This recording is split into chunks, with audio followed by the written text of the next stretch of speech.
cuán amables son tus moradas, oh Jehová de los ejércitos. Anhela mi alma y aún ardientemente desea los atrios de Jehová. Mi corazón y mi carne cantan al Dios vivo.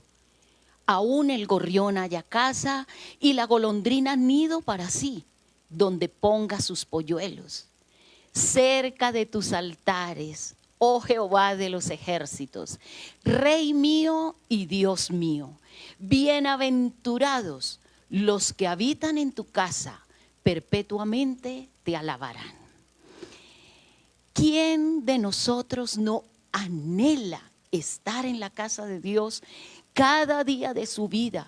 Nosotros, los que le hemos conocido de su amor incondicional, hemos conocido de su misericordia maravillosa, porque cada día, dice su palabra, son nuevas sus misericordias. Entonces, ¿quién de nosotros no anhela estar en la casa del Dios Altísimo, de nuestro Padre Celestial, de nuestro amado Señor? Todos anhelamos estar en ella. Y hoy es un día especial. Es el día en que cada uno de nosotros, tú allí en tu casa, yo aquí en la mía, en la casa del Señor, anhelamos estar en ella. En su presencia tenemos que estar cada momento, cada segundo de nuestra vida. Pero el estar juntos, en armonía, en unidad de espíritu, un día en que disponemos nuestro corazón para hacerlo. Entonces ese día es hoy. Hoy es domingo, hoy es el día que hizo el Señor, por eso nos vamos a alegrar, nos vamos a gozar. Yo siempre lo digo, no es una religiosidad, es que es así. Cuando nosotros nos reunimos en un solo espíritu, el cuerpo del Señor, es para gozarnos, es para alegrarnos. Y es para dedicarle este día a Él con todo nuestro corazón. Es un día que vamos a vivir en santidad como cada día de nuestra vida, lógicamente, pero vamos a disponer todo nuestro ser para Él, para alabarle, para adorarle y para decirle cuánto le amamos. Escuchar su palabra, hacer su voluntad. Vamos a adorarle a Él, a decirle que es maravilloso habitar en su casa. El que habita al abrigo de Dios morará bajo sombras de amor. Sobre él no vendrá ningún mal, y en sus alas feliz vivirá. Así es, los que habitamos en su casa. El que habita al abrigo del Altísimo morará bajo la sombra del Omnipotente. Y yo diré a Jehová, esperanza mía, castillo mío, mi Dios, en quien confiaré. El que habita al abrigo de Dios morará bajo sombras de amor. Sobre él no vendrá ningún mal, y en sus alas feliz vivirá. Pues yo quiero habitar al abrigo de Dios, solo allí encontraré paz y profundo amor. Mi delicia es con él, comunión disfrutar y por siempre su nombre alabar. Así es, Señor.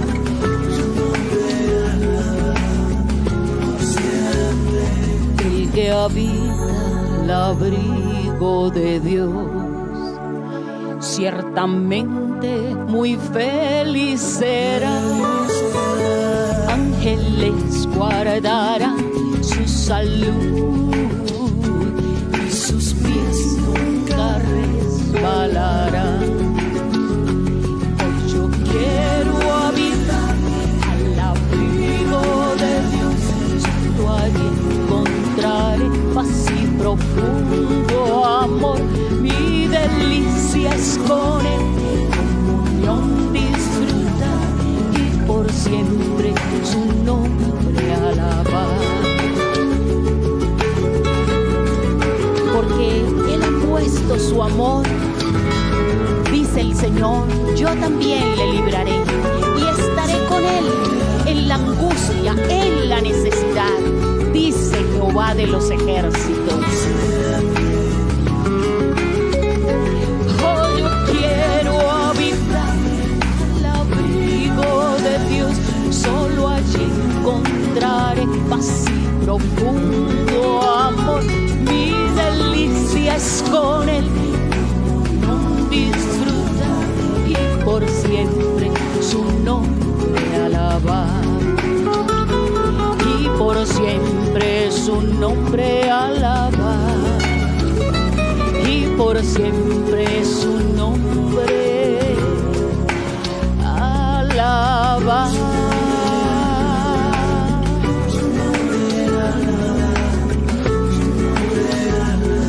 Su nombre alabar.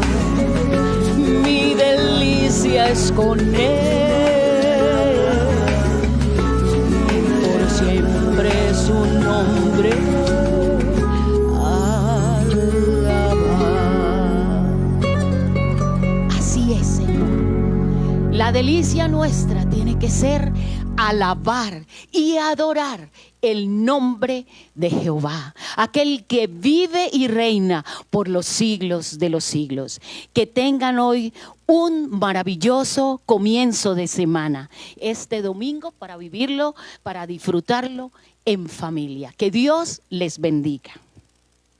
Gloria al Dios de los cielos, a Yahweh nuestro Dios, bendito sea su santo, precioso y poderoso nombre. Mis amados, muy buenos días, qué gozo, qué alegría volvernos a encontrar en este día, el día del Señor, domingo, el día del Señor. No lo olvidemos, hoy es el día que hemos escogido en familia para estar en la presencia del Señor. Bueno, vamos a entrar rápidamente en materia porque empezamos a desarrollar un tema que es producto de un estudio que hizo un hombre hace muchos años, del siglo XIII, y tiene que ver con los pecados capitales.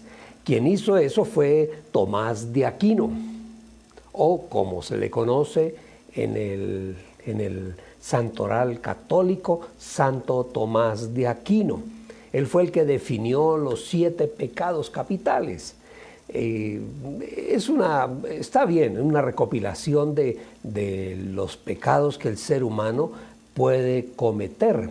Y hace un estudio interesante y por eso lo hemos traído, para que todos nosotros podamos conocerlo, saberlo, podamos entender nuestra humanidad. De eso es de lo que se trata. Aquí no se trata de que vamos a hacer teología, homilética, hermenéutica. No. Aquí lo que estamos nosotros dilucidando, aclarando, es nuestra propia naturaleza, que tenemos que aclararla. No podemos caminar sin entender las cosas, sin saber exactamente quiénes somos cada uno de nosotros. Eso hay que entenderlo. Y este tema de los pecados capitales, se los recuerdo, se los voy a recordar: son soberbia, pereza, gula, avaricia, lujuria, ira y envidia. Interesante, es muy interesante. Es importante, no solamente por la parte, digamos, teológica, por la parte espiritual. ¿Saben una cosa? es muy importante, y para mí ha sido algo, como dijéramos, clarificante. ¿Está bien la palabra? No lo sé. Bueno, ha sido para mí gratificante también poder vincular este listado a la profesión que tengo, la psicología. Y he venido haciendo una mezcla y ha resultado algo interesante, porque entender y conocer y saber lo que son los pecados capitales es importante no solamente para nuestra parte espiritual, sino también muy importante para nuestra parte emocional, para la psicología nuestra, la de cada uno. Entonces, eso hace que podamos nosotros sacar excelentes resultados hablando de esto a través de la psicología.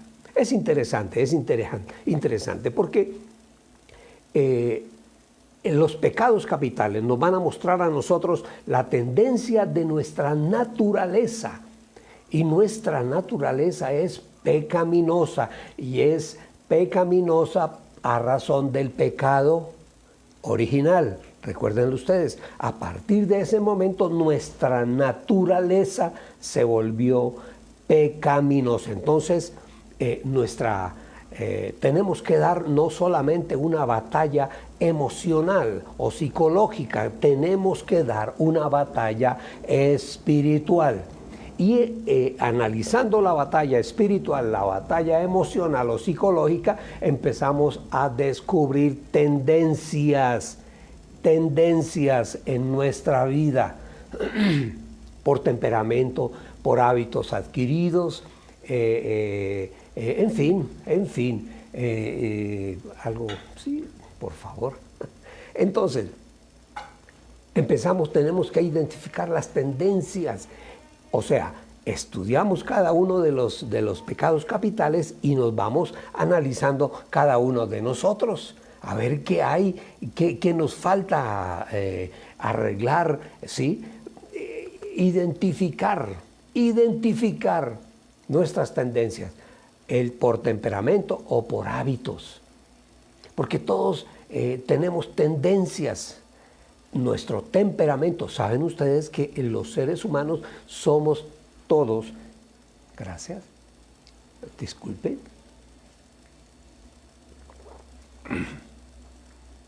todos los seres humanos tenemos un temperamento, en unos más fuerte que otros, hay una mezcla a veces de temperamentos, en fin, pero bueno, esa no es el tema de hoy. Pero entender que cada uno de nosotros viene con un, como dijéramos, con un programa. El Señor nos programa a nosotros, nos da unas herramientas. Una de esas tantas herramientas es el temperamento. Y eso lo mostramos desde niños. Desde niños empezamos a dar muestras de cómo vamos a ser. Y también los hábitos que nosotros hemos adquirido y aprendido en la familia. Eso hay que tenerlo en cuenta. Entonces son dos cosas, el temperamento de cada uno y los hábitos adquiridos, para saber cuáles son nuestras tendencias, nuestras debilidades, cuál de todos los pecados capitales es el que nos puede llegar a dominar en un momento. Bueno, espero que están haciendo entender. Si nosotros no identificamos, no hacemos este trabajo de las tendencias, si nosotros no lo hacemos, entonces va a pasar algo que no nos conviene, y es que el trabajo espiritual no avanza. Si yo no conozco mis propias tendencias, si yo no conozco mis propias inclinaciones, entonces puedo caer en pecado, puedo perder mi vida espiritual. Por eso tenemos que pensar en eso, meditar en eso. Y los pecados, cuando hablamos aquí de los 7 pecados capitales, esos pecados capitales no solo nos muestran a nosotros la dimensión pecaminosa de cada persona, de cada uno de nosotros, también nos muestra, cuando leemos y hablamos de esto, nos va a mostrar, a ver, ¿dónde estamos nosotros parados? ¿En qué nivel está nuestra santidad? ¿Cómo podemos lograr la santidad? ¿Por qué? ¿Por qué es importante esto? Porque solamente nosotros, al expulsar un pecado que esté arraigado en nosotros, ¿qué sucede? Logramos nosotros empezar a sembrar en nuestro ser interior virtudes. Esa es la santidad. Santo, ¿sabe qué quiere decir santo, mis amados? Ustedes lo saben muy bien, lo hemos dicho muchas veces. Santo quiere decir apartado para, separado para. Nosotros fuimos separados, no estamos, porque si uno habla de los santos de la iglesia cristiana, todo el mundo va a decir, sí, se la vienen a dar de santos ahora. No, estamos hablando de personas como nosotros que un día tomamos una decisión de entregar nuestra vida al Señor y que a partir de ese momento nuestro amado Señor y Dios toma nuestro corazón, nuestra alma y empieza a hacer un trabajo en nosotros, a quitar todo lo malo, todas las cosas aquellas que no son convenientes para nosotros. Entonces, cuando nosotros quitamos un pecado de nuestra vida, una forma de ser pecaminosa, a partir de ese momento empezamos a sembrar virtud, a sembrar santidad en nuestras vidas. Claro, porque si alguien en algún momento robaba, bueno, entendió, sí, yo soy un ladrón, me arrepiento y no quiero volver a robar. Dice la Escritura, el consejo es, aquel que robaba no robe y devuelva lo que ha robado. Bueno, maravilloso. De eso se trata. Entonces empezamos, quitado el pecado, empezamos a llenar ese espacio de virtudes, de lo que nosotros llamamos santidad. Entonces cada día nos vamos a ir alejando de ese pecado, porque la vamos reemplazando por la santidad. Si el pecado era la mentira, éramos mentirosos, muchísimo. Quitamos ese pecado, lo alejamos de nosotros, entonces ¿qué empezamos a sembrar? La verdad, la sinceridad, la honestidad. ¿Me estoy haciendo entender? ¿Cierto? Bueno, entonces, los pecados capitales, nosotros no podemos pensar que solamente fue que este monje se lo inventó o algo. No, eso está en la palabra del Señor. Ahí están todos, absolutamente ahí están todos. Yo leo la Biblia católica también, se llama la Biblia Nácar Colunga, que es la Biblia, digamos, oficial, tradicional de la Iglesia Católica. Es una Biblia muy interesante, me encanta, es escrita de una forma muy interesante. Y hay un libro que se llama Eclesiástico, que es diferente al Eclesiastés. El Eclesiástico, en el capítulo 10, versículo 15, dice: porque el pecado es el depósito de la soberbia. ¿Cuál fue el pecado de Satanás? La soberbia. O sea que el pecado, ahí es donde guardamos nosotros la soberbia. Eso lo dice la Biblia católica. En primera carta de Pablo a Timoteo 6:10 dice: porque la raíz de todos los males. Mire usted, la palabra nos advierte a nosotros las cosas, no las advierte clarito. Por ejemplo, ahí está diciendo el apóstol Pablo, la raíz de todos los males es el amor al dinero. No está hablando del dinero, no, el amor, esa tendencia a conseguir dinero y tenerlo, como el avaro dice la palabra, el avaro que cuenta las monedas una a una, y ese es su gozo. No. Dice: porque raíz de todos los males es el amor al dinero, el cual, codiciándolo algunos, ahí está hablando de la codicia, o sea, de todo lo que estaba hablando Tomás de Aquino, está en la palabra. Y dice que codiciándolo algunos se desviaron de la fe y acarrearon para sí muchas desgracias. Hay personas para quienes el dinero se ha convertido en desgracia, se ha convertido en males, en tragedias, en rompimientos, en muertes, en mentiras, en separaciones, divorcios, el amor al dinero. No estoy hablando que el dinero es malo, Porque hay algunos que dicen que cristianos muy ortodoxos, que el dinero es el estiércol del diablo. No, no, no. Y la palabra habla de él. Lo que pasa es que el dinero tiene una dimensión que nosotros no podemos ignorar. Porque si nos dejamos atrapar, no solamente el dinero, igual la comida es buena, la necesitamos, pero si yo pongo mi vida en la comida, eso se llama la gula, me voy a enfermar, voy a matar mi cuerpo, lo voy a ir matando poco a poco. Entonces, de eso es de lo que la palabra está hablando ahí. Miren usted, primera carta de Juan capítulo 2, 16. Perdone que vaya un poquito rápido, pero es que el tema es amplio y tenemos que entenderlo. Y ahorita seguimos hablando de otros pecados capitales, porque todo lo que hay en el mundo, todo lo que hay, ¿en dónde? En el mundo, las bajas pasiones de la carne, los deseos de los ojos, lo vano del mundo, eso no procede de Dios, del Padre, sino del mundo mismo. ¿Ustedes habían leído ese versículo en alguna oportunidad? La primera carta de Juan capítulo 2, versículo 16. Y leamos el 17, dice, y el mundo pasa y sus pasiones, pero el que hace la voluntad de Dios permanece para siempre. Amén. Qué interesante. Entonces, ¿dónde encontramos nosotros el origen de todo eso? Sin lugar a dudas, en el huerto del Edén, en el pecado original. Allí es donde todo se engendra el pecado en el ser humano, para el ser humano, allí en el huerto. Y a partir de ahí, el pecado de soberbia, porque fue el pecado de soberbia, unos decían antiguamente, el que no conoce la palabra, dice que el pecado de Adán y Eva fue un pecado sexual. Mentiras.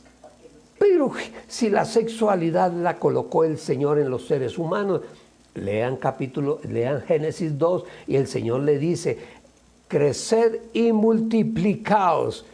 ¿Y cómo iban a crecer y a multiplicarse? ¿Cómo? Adán y Eva tenían todas las herramientas sexuales que el Señor puso en ellos. Entonces la sexualidad no fue el pecado, fue la soberbia, pretender ser como Dios.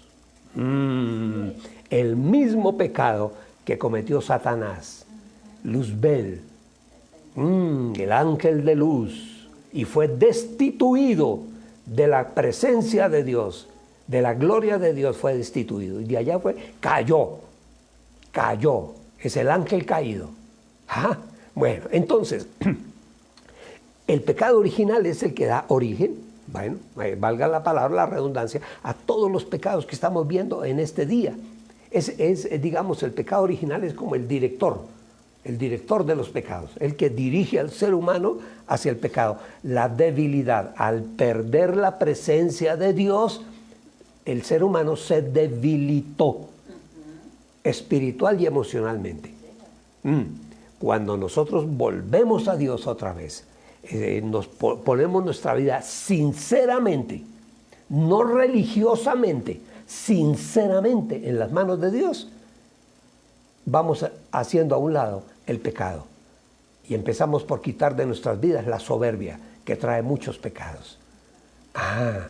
Y podemos volver al estado original. Qué interesante, siendo declarados hijos de Dios. Debemos tener mucho cuidado. El pecado original es como un caudillo, como alguien que arrastra, que va llevando poco a poco y produce otros pecados. Es la raíz de otros pecados. Ese es el pecado, por eso se llama el pecado capital. Capital es de cápita. Acuérdense ustedes, cuando iban a matar a alguien por ahí en el siglo, en la Edad Media, lo decapitaron, le cortaron la cabeza.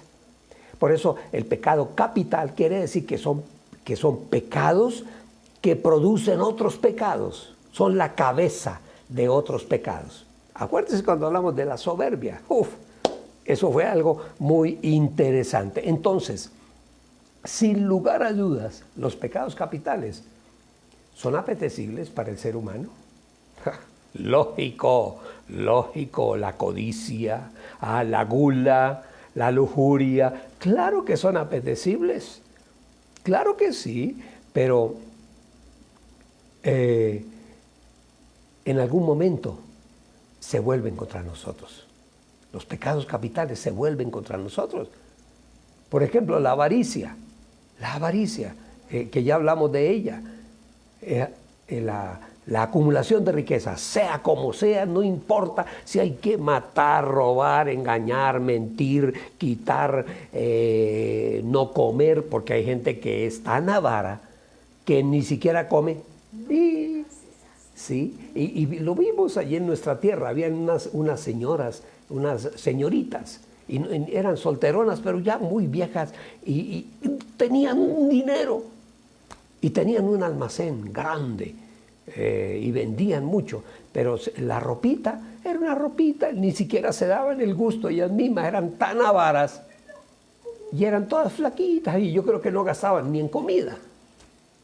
Bueno, entonces, el pecado capital, nunca lo olvidemos, los pecados capitales son el principio, la cabeza de otros pecados.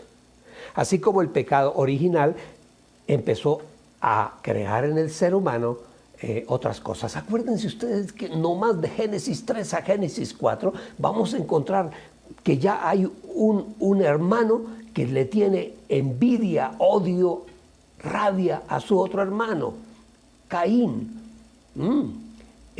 Le tiene rabia. Entonces, ¿qué hace?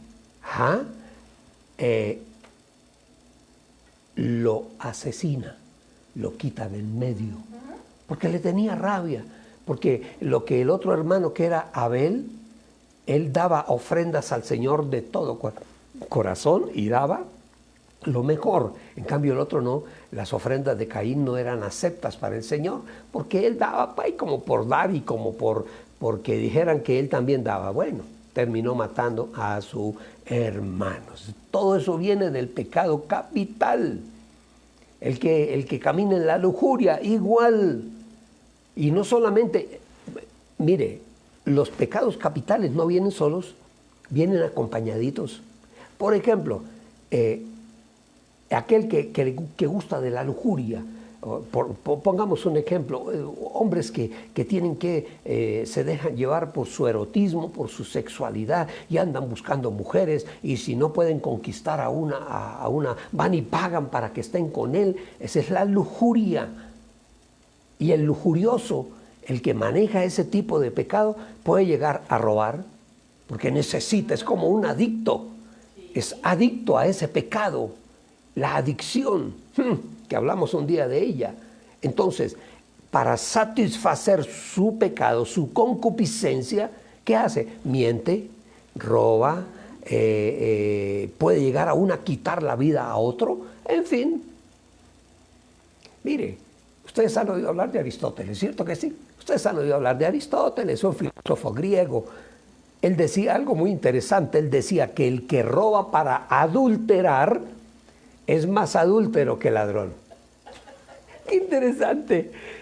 El que roba, aquel que no es que tiene que ir donde las mujeres, entonces el que roba, entonces roba o miente. ¿Para dónde va? No, voy para el centro comercial, y coge para otro lado. Voy para la oficina, y la oficina es un billar que se llama así, la oficina. Mi amor, ¿dónde estás?, lo llama ella. Estoy en la oficina.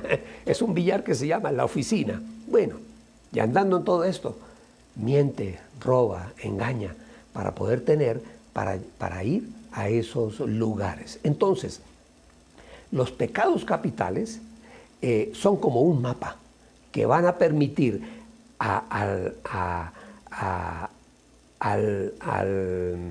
profesional de la psicología trazar los cuadros psicológicos de la persona por sus pecados. ¿Cómo le parece?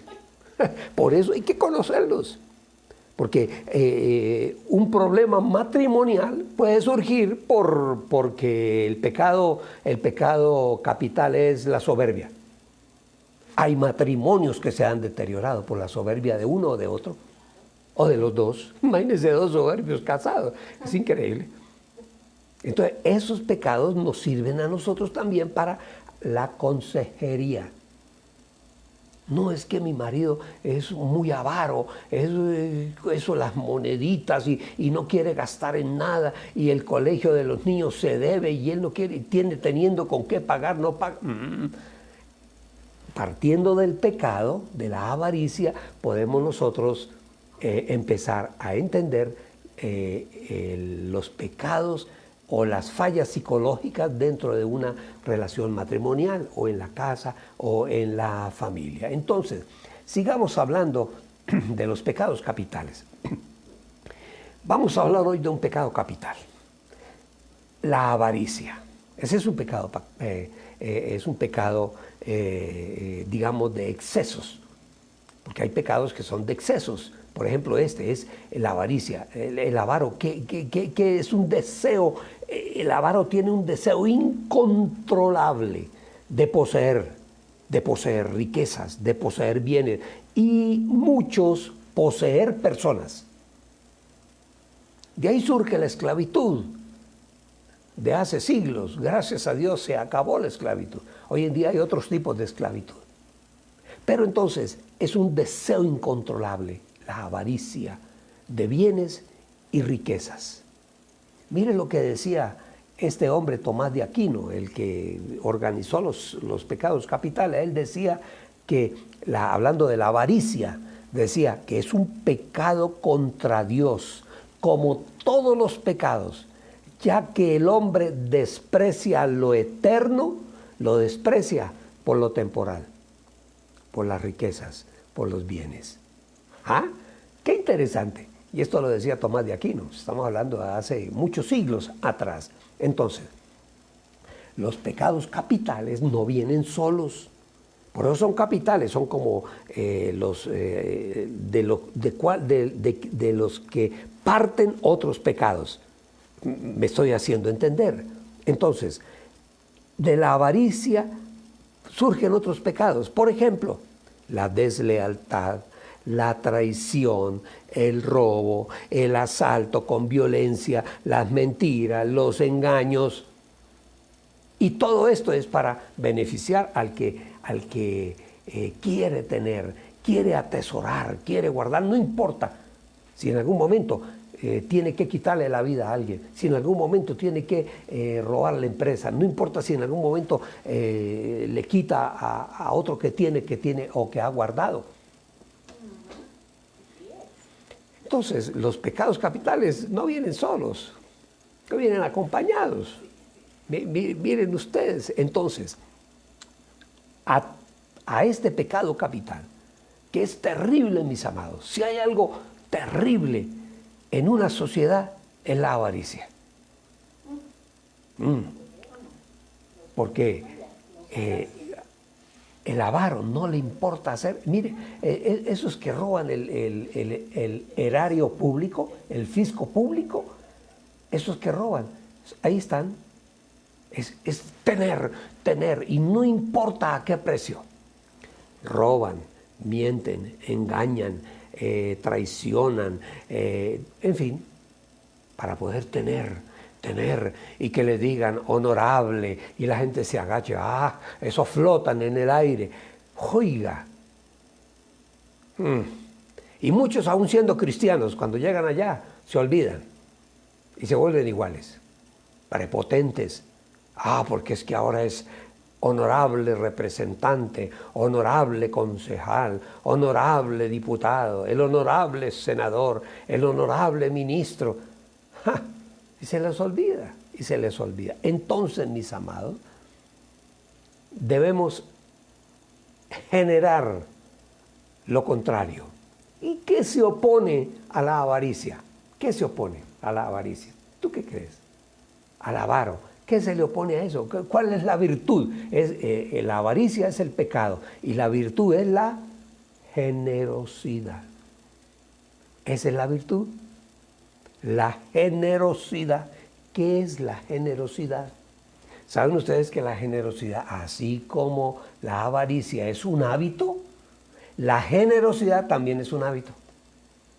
ser generosos en lo mucho y en lo poco. El hábito de dar, y no solamente dar, entender a los demás.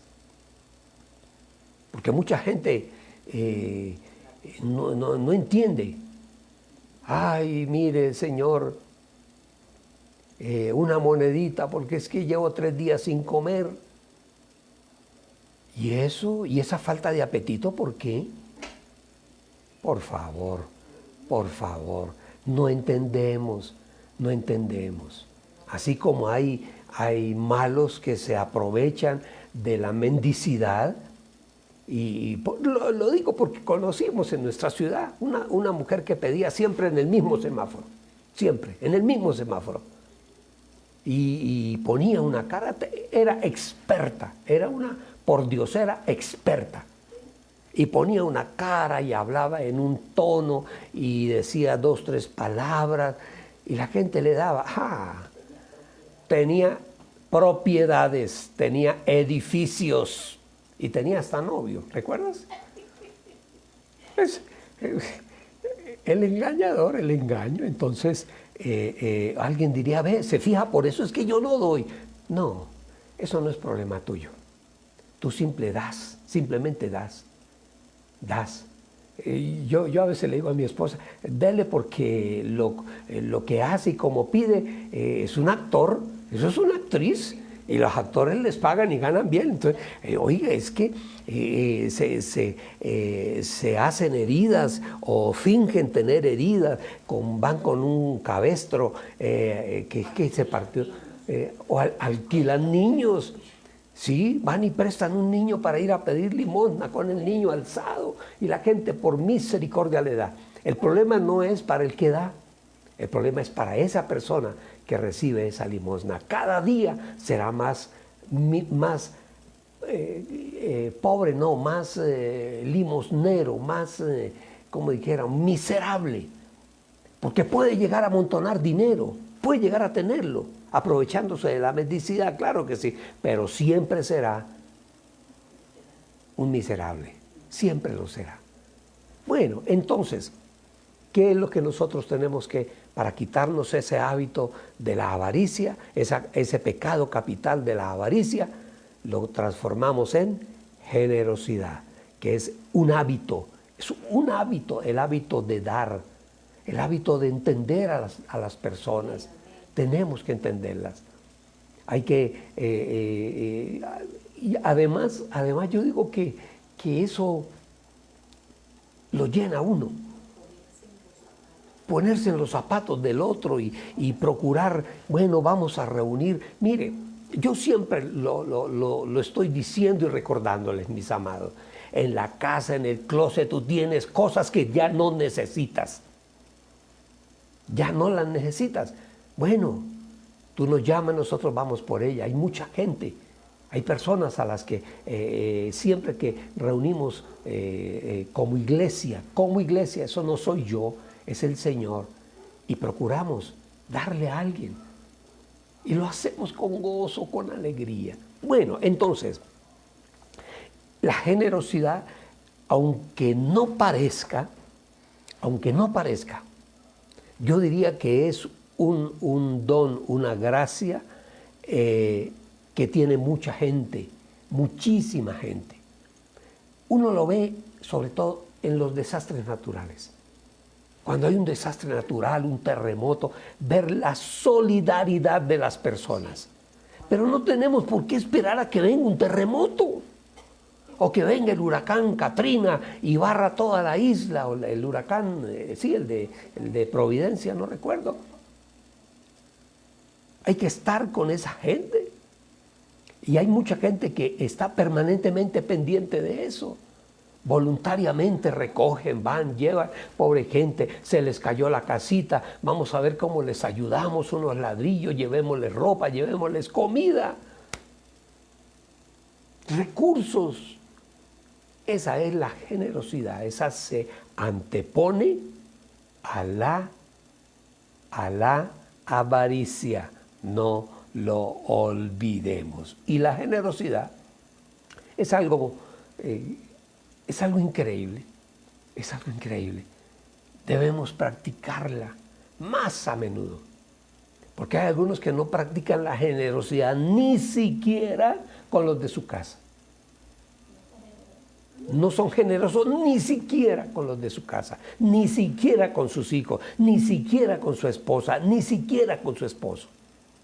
No comparten absolutamente nada. Entonces, sí, lo suyo es mío y lo mío es mío.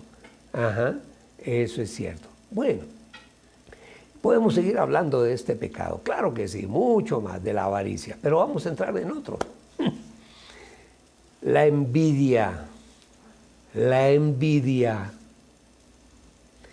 Este pecado, igual que la avaricia, es un deseo insaciable.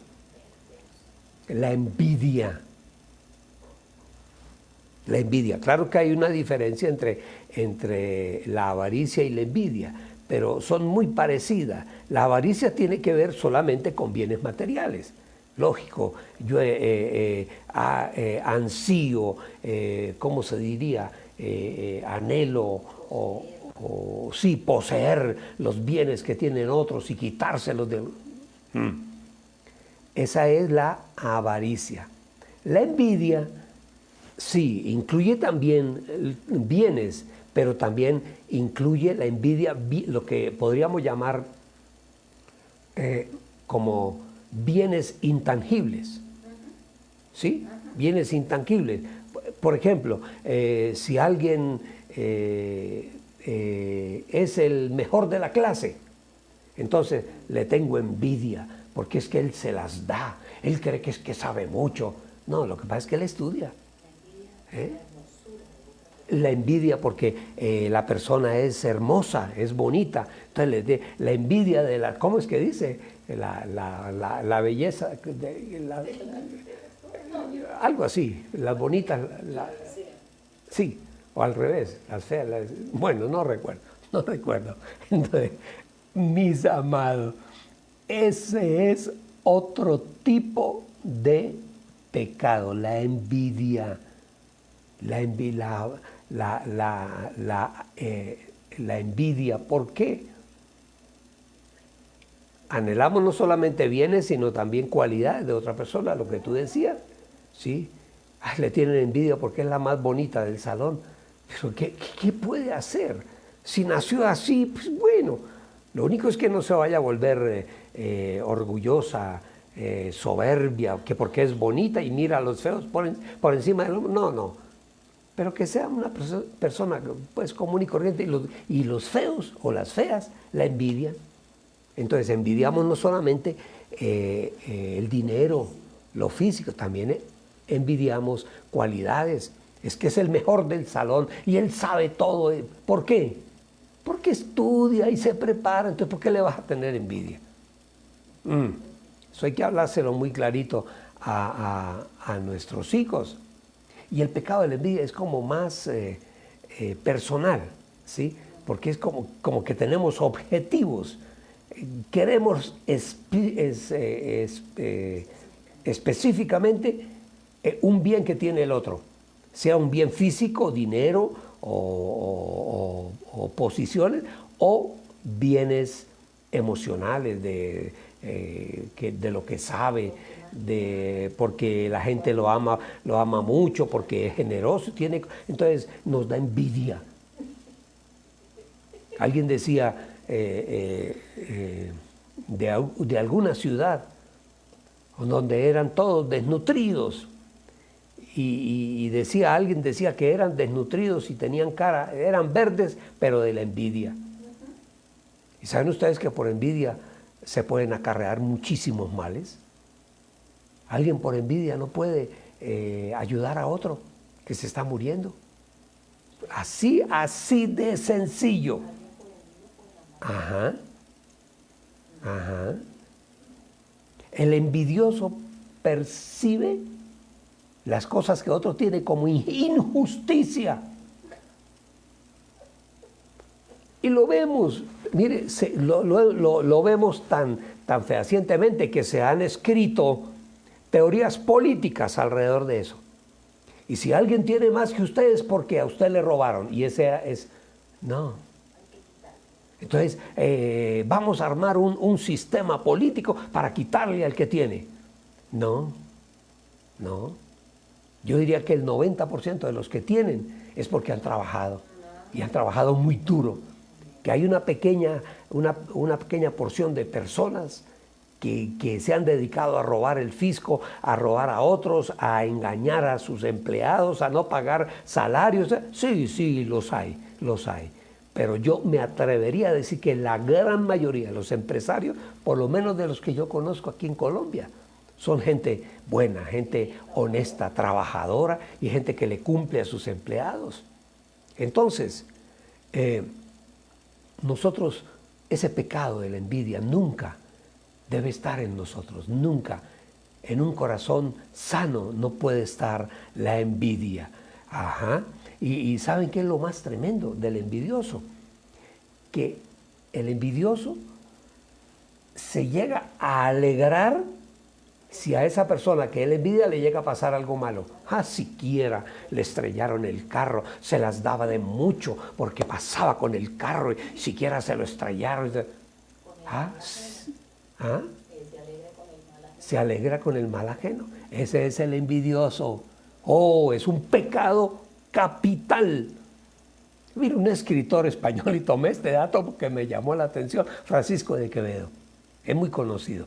Es un escritor español de por ahí como el siglo XVI, XVII. Y él dice, la envidia va tan flaca y amarilla porque muerde, pero no come. Esa es la envidia, mis amados. En la Divina Comedia, que es una obra literaria, teatral de Dante Alighieri, la Divina Comedia, allí hay unos pasajes en esa comedia donde al envidioso le cosían los ojos con alambre. No es que vayamos a hacer nosotros eso ahora, no. Y ustedes saben que en la Biblia han habido envidiosos, pero muchísimos. Saúl, el mismo David, envidió a la mujer de su prójimo. Y la envidia, el pecado, no solamente la envidia, sino que los pecados capitales se suman unos a otros. La lujuria, la envidia, el querer poseer lo que es de otro, así sea la esposa. Mire, Caín y Abel, Caín tenía envidia de su hermano. ¿Pero por qué? Porque su hermano hacía las cosas bien. Él daba para ofrenda para el Señor de lo mejor que él tenía. Él sacrificaba sus corderos. En cambio el otro eran las lechugas y los rábanos y las hojas, lo más baratico para el Señor. Entonces el Señor prefería a Abel. A Abel. ¿Y qué hizo Adán? ¿Qué hizo Caín, con Abel? Lo mató, así. Terminó asesinándolo por envidia. Sí. La envidia de él, ¿sabe con qué se mezcla la envidia? Generalmente con la soberbia. Muchas veces el envidioso es soberbio. Juntan dos pecados con capitales. ¿Y qué es lo contrario? ¿Qué es lo contrario a la envidia? ¿Qué es lo contrario? La caridad. La caridad. Del latín carus, que quiere decir querido, amado, y del griego de ágape. ¿Saben ustedes qué es el amor ágape? Es el amor que se origina en Dios. Entonces la caridad, la generosidad vienen del mismo lugar. Y la palabra lo recomienda de pasta a pasta. Dios nos está hablando de que tenemos que ser generosos, tenemos que ser solidarios, tenemos que amarnos unos a otros, tenemos que ayudar al pobre, tenemos que ayudar al necesitado. ¿Por qué? Porque Dios lo hace. Porque Él lo hace. Entonces debemos imitar a nuestro Padre. Primera carta de Juan, capítulo 4, versículo 7. Dice: amados míos, amémonos unos a otros, porque el amor es de Dios. El amor. El otro día hablamos ya de las diferentes clases de amor, pero hay un amor que es el amor ágape, el amor de Dios. El amor es de Dios, y todo el que ama es nacido de Dios y conoce a Dios. Ay, los avaros, los avaros. Los avaros, los avaros. Colosenses 3:5 lo advierte. Por lo tanto, hagan morir todo lo que es propio de la naturaleza terrenal, que es la inmoralidad sexual, la impureza, bajas pasiones, malos deseos y avaricia, que es idolatría. Tenemos que aprender a ser caritativos, a compartir, generosos con los demás. Miren lo que dice Isaías 32:8. Dice: pero la persona generosa diseña cosas generosas y su generosidad lo mantiene en pie. ¿Cómo les parece? Lo mantiene, es la generosidad. Y sigue diciendo, y digo esto. Segunda carta a los Corintios, capítulo 9:6, muy conocido por nosotros. Y digo esto: el que siembra escasamente, ¿ese quién es? El envidioso, el que no comparte. El que siembra escasamente cosechará, ¿cómo? Escasamente. Y el que siembra generosamente, abundantemente, ¿cómo cosechará? Generosamente, abundantemente. ¿Por qué? Y la respuesta la da Proverbios 11:25. El alma generosa será prosperada. Cuidado con la envidia, mis amados. Cuidado, es un pecado capital terrible, horrible. Miren lo que dice Santiago 4:2. Dice: codician y nada obtienen.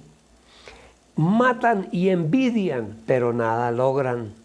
Contienden y luchan, pero nada consiguen. ¿Por qué? Porque no piden. Ese es el codicioso, el envidioso. Y está contemplada, sumada dentro de las obras de la carne, la envidia. Las obras de la carne son conocidas, las cuales son fornicación, impureza, disolución, idolatría, brujería, enemistad, contiendas, envidia, iras, contumacia, división, la envidia. Cuidado, mis amados. Que anhelemos cosas, claro que sí, anhelamos cosas, pero no las envidiamos. No, porque la envidia mata el alma y la envenena. Dice una de mis hijas, dice: la envidia es mala porque mata el alma y la envenena. Para como dijéramos, lo que va en contra de la envidia, la caridad, el dar, ayudar a los demás. La envidia no es buena porque mata el alma y la envenena. Eso es un decir.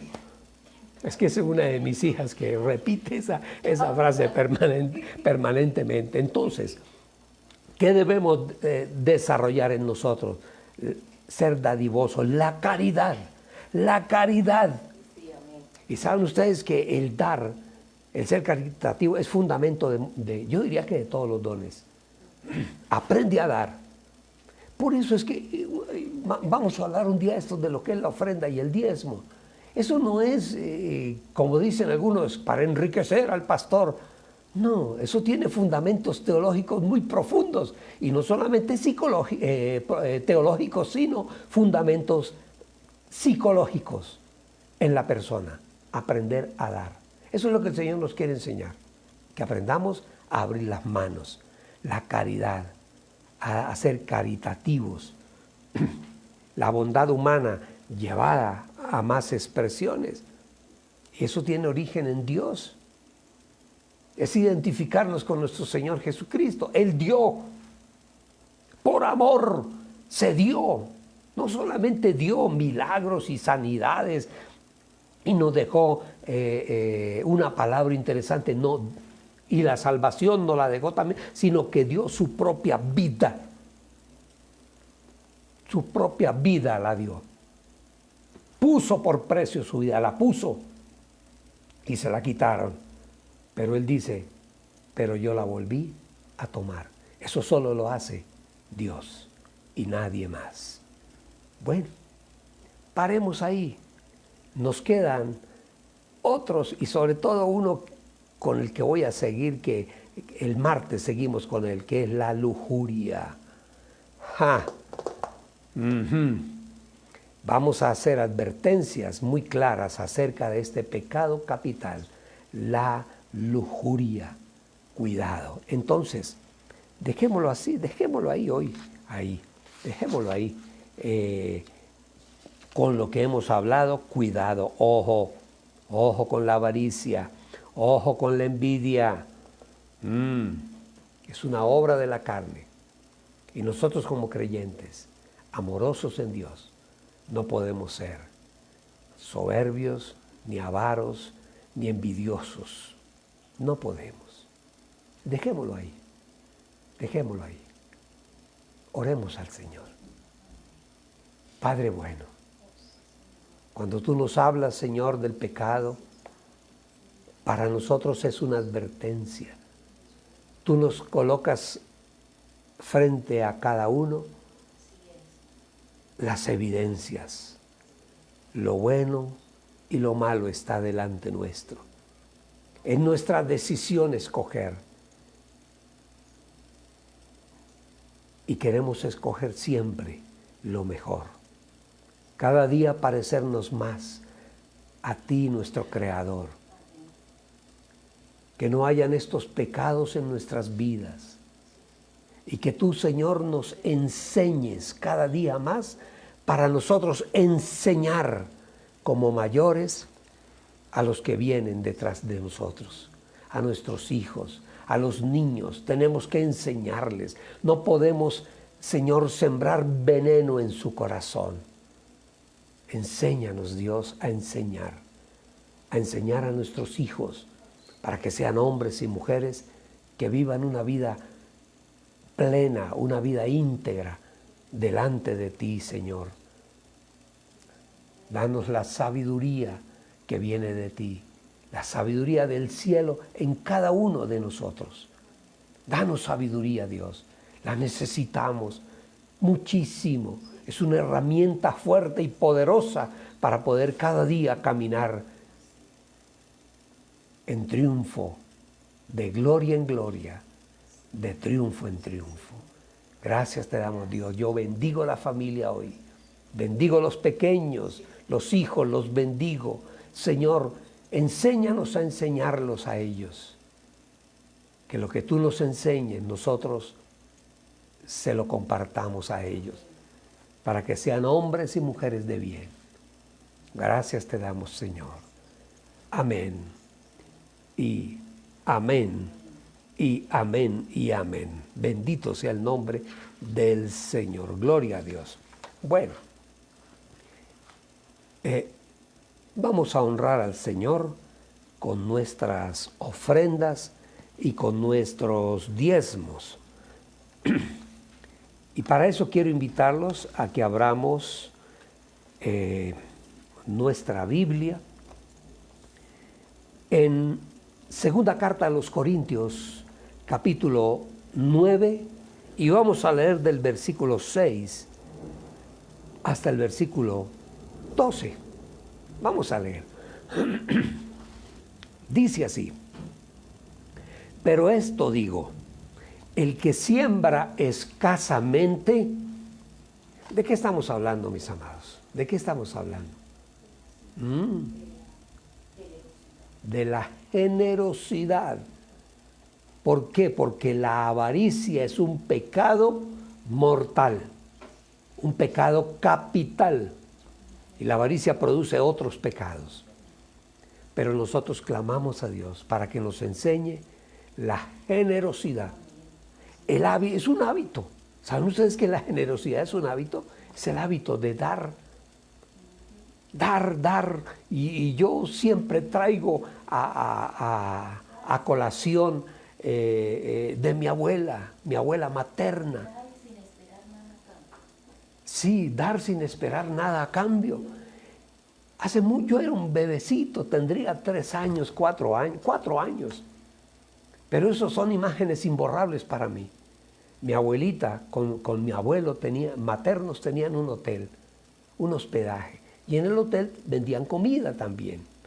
Y llegaban a veces los pordioseros, o el pobre, los limosneros. Y mi abuela tenía una mesita para ellos y los hacía entrar, los sentaba en esa mesita y les daba almuerzo. Y mi abuelo discutía con ella y le decía: ¿por qué hace eso? Así nunca vamos a prosperar, así el negocio nunca va a ser rentable si usted está regalando la comida. ¿Y sabe qué decía mi abuela? Decía: yo lo hago porque no quiero que ninguno de mis hijos, ni mis nietos, ni ninguno de aquí en adelante de mi familia sufra de hambre, aguante hambre. ¡Wow!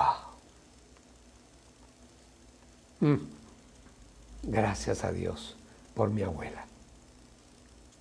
Ella sembró en esa gente necesitada. Y sin lugar a dudas, el Señor nos ha bendecido.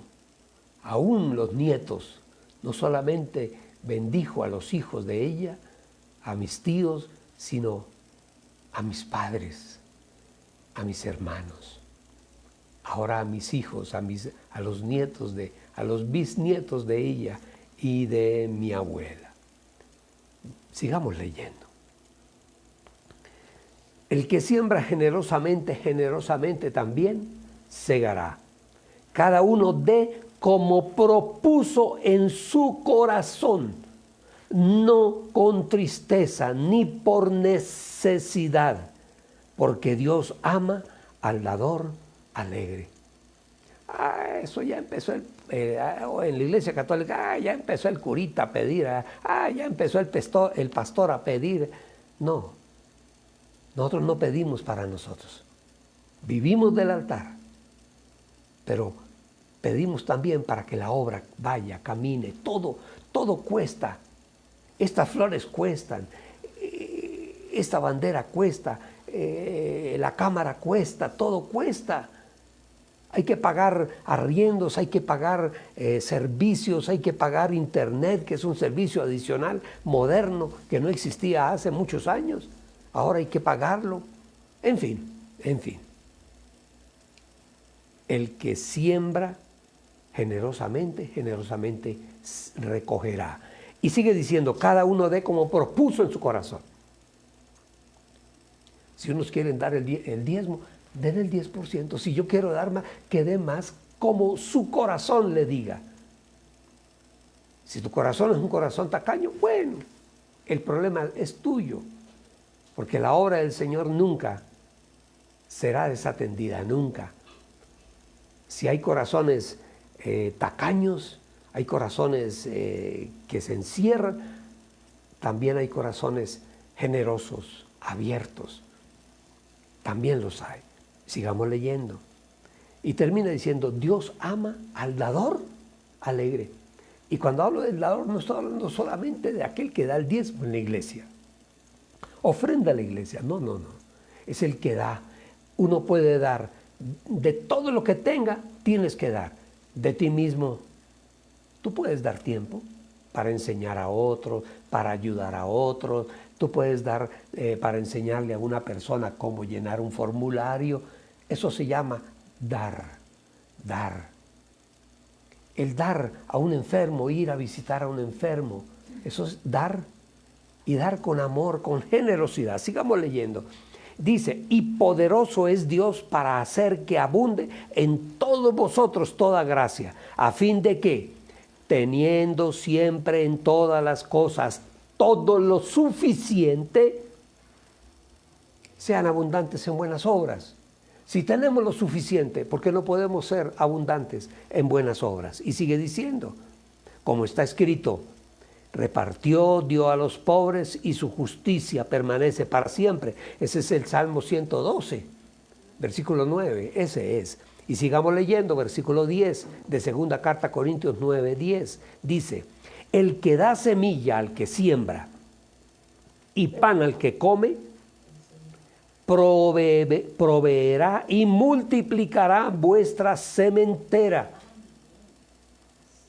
y aumentará los frutos de vuestras justicias. ¡Wow! ¿Quién es el que nos da la semilla? Dios. ¿Quién es el que siembra en nosotros? Dios. ¿Quién nos da el pan? Dios. No, pastor, yo soy el que trabajo desde las 7 de la mañana hasta las 7 de la noche, 12 horas diarias para llevar el pan a mi casa. ¿Y quién le da la fuerza y la salud? ¿Quién te da la fuerza? ¿Quién te da la salud? ¿Quién te dio el trabajo? Eso es lo que tú no sabes. No seas desagradecido. Caminamos en Dios. Él es nuestro proveedor. Sigamos leyendo. Y el que da semilla al que siembra y pan al que come, proveerá y multiplicará vuestra sementera y aumentará los frutos de vuestra justicia, o sea, de las cosas buenas que nosotros hagamos, para que estéis enriquecidos en todo, para toda liberalidad. Aquí no dice el Señor que no, usted no vaya a gastar en pantalones nuevos, usted no vaya a gastar en una casa bonita, no. Dice que para que estén enriquecidos para lo que ustedes quieran, para toda liberalidad, la cual produce por medio de nosotros acción de gracias a Dios. Vivimos permanentemente agradecidos con nuestro Dios. Y termina diciendo, pues porque la administración de este servicio, de lo que estamos haciendo, ministrar el dar, la ofrenda al Señor, no solamente suple lo que a los santos falta. Lo que está diciendo ahí, lo que tú das, lo que yo doy, no solamente va a ser para lo que puede faltar en la iglesia, sino que también abunda en muchas acciones de gracias a Dios. Nosotros damos por agradecimiento a Dios y también para suplir las necesidades de la obra y de los santos. Eso es lo que dice la palabra. Entonces, mis amados, ahí donde tú estás, prepara tu ofrenda. Hay muchas personas que en este momento nos están viendo, que no me conocen o no nos conocen, no conocen nuestra iglesia y quieren dar. Bueno, vaya a cualquier iglesia cristiana, pregunte por el pastor y entréguele la ofrenda. Si no sabe quiénes somos nosotros o dónde encontrarnos, o en qué cuenta puedes tú sembrar tu ofrenda, hazlo en cualquier iglesia. El Señor nos sostiene, a todos nos sostiene el Señor, esa es nuestra fe. Padre, te damos gracias en el nombre de Jesús. En tu amor y en tu perfecta misericordia, Señor, tú eres nuestro soporte, tú eres quien nos ayuda, quien nos sostiene, quien nos enriquece, quien nos alimenta, Señor, quien nos da la ropa, el vestido. Eres tú, Señor. Eres tú. Porque a ti te place hacerlo con tus hijos. Y nosotros te damos gracias hoy por todos tus amores y tus bondades para con nosotros. Te damos gracias, Señor, por el alimento que está puesto en la mesa todos los días para nosotros y para todos los nuestros. Te damos gracias, Dios, por la ropa, por el vestido. Gracias, Señor. Gracias, Dios. Te damos gracias, Señor, por la salud de nuestro cuerpo. Gracias, Señor. Te damos gracias todos los días. El alimento que está puesto en la mesa. Gracias, Dios. Gracias. Viene de ti, Señor. Son banquetes permanentes que tú nos envías. Gracias, Señor. Aquel que no tiene, Señor, súplele, Padre. Pero sobre todas las cosas, enséñale a dar. Es un principio de prosperidad y de bendición el aprender a dar. Gracias te damos, Señor, en este día. Bendícenos en esta semana. Aquel que tiene su empresa, su negocio, Señor, bendícelo. Trae clientes, Señor, del norte, del sur, del oriente, del occidente. Señor, que vengan a su tienda, a su almacén, a su oficina, a su negocio, a su empresa, a su fábrica. Vengan, Dios, vengan.